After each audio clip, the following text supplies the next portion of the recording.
Attention deficit hyperactivity disorder, also known as ADHD, affects a large amount of the world's population. This mental disorder can cause increased hyperactivity, impulsivity, lack of focus, and even low self-esteem. Although this condition is familiar to many, the default is to believe that it only significantly affects males.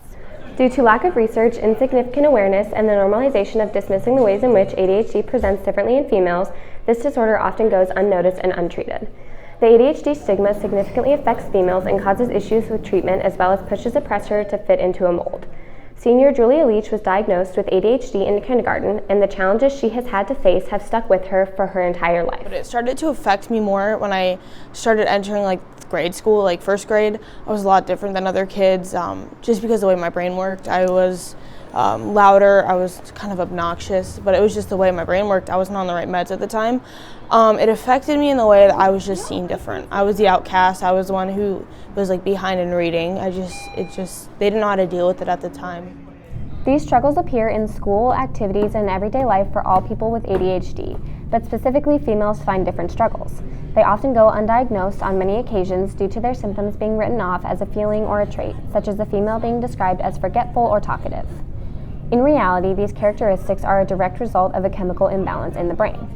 For females such as Ava Satterfield, this struggle is very prominent.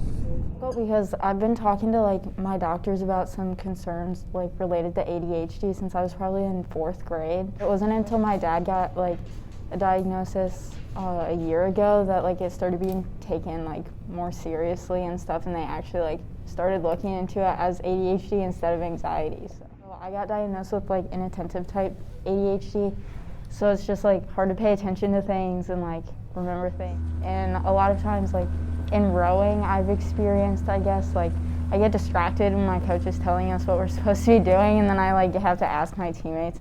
There are many professionals who are working towards creating a more educated atmosphere around ADHD in females, and Zachary Nielsen, licensed mental health counselor, has been doing just that. Kind of hold it all in and internalize it, which then naturally manifests itself in psychosomatic symptoms as well as anxiety, depression, irritability, issues with sleep, just a myriad of symptoms.